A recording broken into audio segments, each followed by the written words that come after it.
ओम श्री गणेशाय नमः। जय लगी कही पुराण श्रुति रामा, एक एक सब जग सिया रामा, बार सहस्त्र सहस्त्र प्रामा, किए सहित अनुराग सिया रामा, दीन दयाल विरत संभारी, रघुनाथ मम संकट वारी। अर्थात वेद और पुराणों में जितने प्रकार के यज्ञ कहे गए हैं, राजा ने एक एक करके उन सब यज्ञों को प्रेम सहित हजार हजार बार किया। हृदय न कछु फल अनुसंधाना, भूप विवेकी परम सुजाना, करई धर्म करम मन बानी, वासुदेव अर्पित नृप ज्ञानी। अर्थात राजा के हृदय में किसी फल की टोह कामना ना थी। राजा बड़ा ही बुद्धिमान और ज्ञानी था। वह ज्ञानी राजा कर्म मन और वाणी से जो कुछ भी धर्म करता था, सब भगवान वासुदेव के अर्पित करके करता था। चढ़ी बरबाजी बार एक राजा, मृग्या कर सब साजी समाजा, विंध्याचल गंभीर बन गयो, मृग पुनीत बहुमारत भयो। अर्थात एक बार वह राजा एक अच्छे घोड़े पर सवार होकर शिकार का सब सामान सजाकर विंध्याचल के घने जंगल में गया और वहां उसने बहुत से उत्तम उत्तम हिरण मारे। फिरत विपिन नृपदीख बराहो, जन बन दुरे ससे ग्रसिराहो, बड़ बिदु नहीं समत मुख माई, मनो क्रोध बस उगिलत नाही। अर्थात राजा ने वन में फिरते हुए एक सुअर को देखा। दांतों के कारण वह ऐसा दिख पड़ता था मानो चंद्रमा को ग्रास कर मुख में पकड़कर राहु वन में आ छिपा हो। चंद्रमा बड़ा होने से उसके मुंह में समाता नहीं है और मानो क्रोधवश वह भी उसे उगलता नहीं है। खोल कराल दसन छवि गाई, तनु विशाल पीवर अधिकाई, धुरु धुरात है आरव पाए, चकित बिलोकत कान उठाए। अर्थात यह तो सुअर के भयानक दांतों की शोभा कही गई। इधर उसका शरीर भी बहुत विशाल और मोटा था। घोड़े की आहट पाकर वह घुरघुराता हुआ कान उठाए चौकन्ना होकर देख रहा था। नील मही दर्शिकर सब रामा, देख विशाल बराव सिया रामा, चपरी चलो है सुकट रामा, हाँ की न हो निभाव सिया रामा, दीन दयाल विरत संभारी, हराओ नाथ मम संकट भारी। अर्थात नील पर्वत के शिखर के समान विशाल शरीर वाले उस सुअर को देखकर राजा घोड़े को चाबुक लगाकर तेजी से चला और उसने सुअर को ललकारा कि अब तेरा बचाव नहीं हो सकता। आ बत दे की अधिक रवबाजी, चले बराह मरुत गति भाजी, तुरत की नृपसर संगाना, मही मिली गयो बिलोकत बाना। अर्थात अधिक शब्द करते हुए घोड़े को अपनी तरफ आता देखकर सुअर पवन वेग से भाग चला। राजा ने तुरंत ही बाण को धनुष पर चढ़ाया। सुअर बाण को देखते ही धरती में दुबक गया। तकी तकी तीर मही से चलावा, करी चले सुअर शरीर बचावा, प्रकटत तुरत जाय मृग भागा, रिस बस भूप चलो संग लागा। अर्थात राजा तक तक कर तीर चलाता है, परंतु सुअर छल करके शरीर को बचाता जाता है। वह पशु कभी प्रकट होता है और कभी छिपता हुआ भागा जाता है और राजा भी क्रोध के वश उसके साथ पीछे लगा चला जाता है। गय दूरी घन गहन बराहु, जय नाहिन गजबाजी निभाहु, अति अकेले बन विपुल कलेसु, तदपि न मृग मग तजई नरेसु। अर्थात सुअर बहुत दूर ऐसे घने जंगल में चला गया जहाँ हाथी घोड़े का निवाह गम नहीं था। राजा बिल्कुल अकेला था और वन में क्लेश भी बहुत था, फिर भी राजा ने उस पशु का पीछा नहीं छोड़ा। कोल बिलो की भूप बड़ धीरा, भागी पैठ गिरी गुहा गभीरा, अगम देखी नृप अति पछताई, फिर महावन परे भुलाई। अर्थात राजा को बड़ा धैर्यवान देखकर सुअर भागकर पहाड़ की एक गहरी गुफा में जा घुसा। उसमें जाना कठिन देखकर राजा को बहुत पछताकर लौटना पड़ा, पर उस घोर वन में वह रास्ता भूल गया। खेद खिन चुदित त्रिसित रामा, राजा बाजी समित सिया रामा, खोजत व्याकुल सरित सर रामा, जल बिनु भयो अचित सिया रामा, दीन दयाल विरत संभारे, रघुनाथ मम संकट भारी। अर्थात बहुत परिश्रम करने से थका हुआ और घोड़े समेत भूख प्यास से व्याकुल राजा नदी तालाब खोजता खोजता पानी बिना बेहाल हो गया। फिरत विपिन आश्रम एक देखा, तय बस नृपति कपट मुनि वेशा, जासु देश नृपली ने चढ़ाई, समर सेन तज गए ऊपर आई। अर्थात वन में फिरते फिरते उसने एक आश्रम देखा। वहां कपट से मुनि का वेश बनाए एक राजा रहता था, जिसका देश राजा प्रताप भानु ने छीन लिया था और जो सेना को छोड़कर युद्ध से भाग गया था।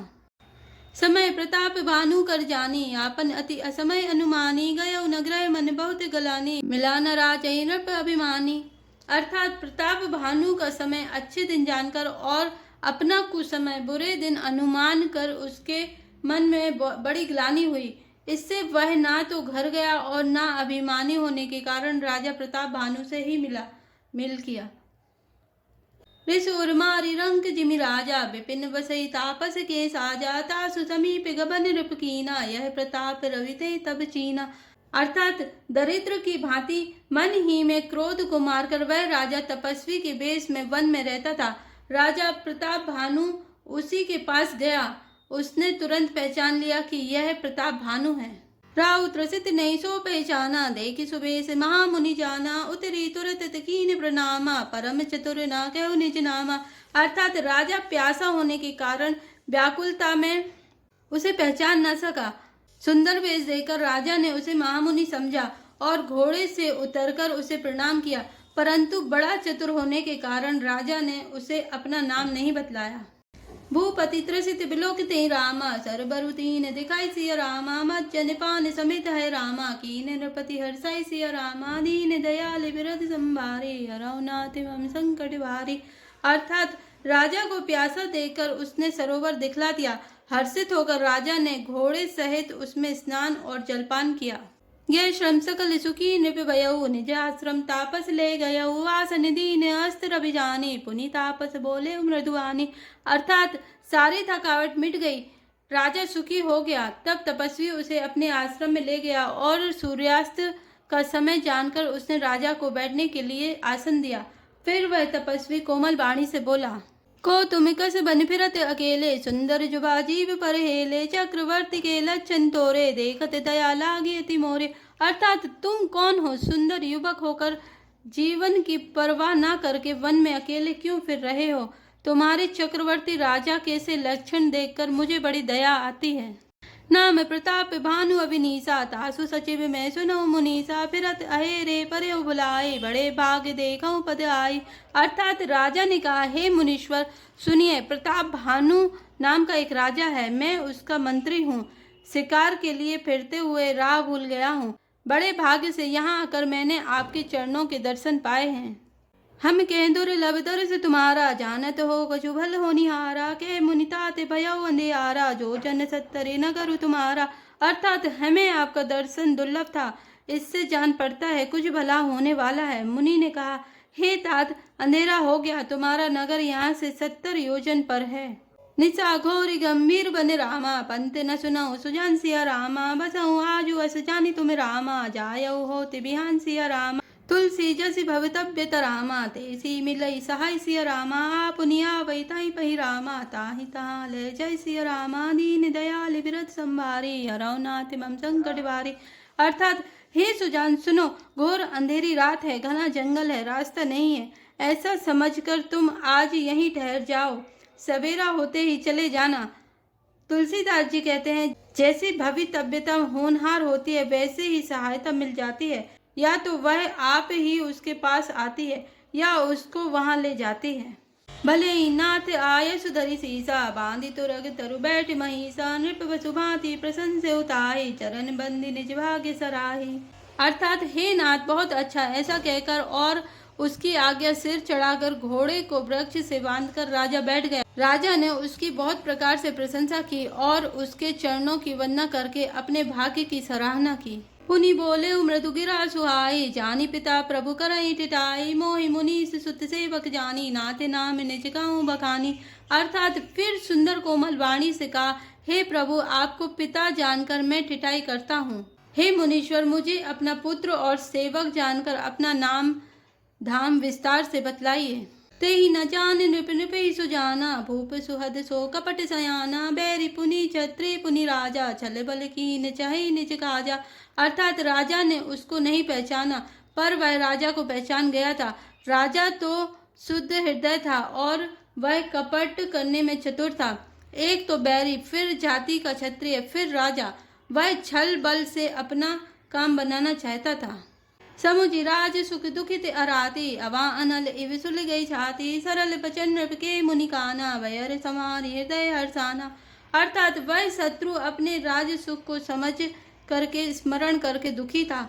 उसकी छाती को मार के आवे की आग की तरह भीतर ही भीतर सुलग रही थी।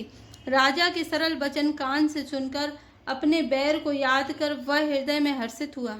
कपट बोरी बानी मृदुल रामा, बोले जुगति समित सिया रामा, नाम है हमारे भिखारी अब रामा, निर्धन रहित निकित सिया रामा, दीन दयाल विरत संभारे, अरवनाथ मम संकट भारे।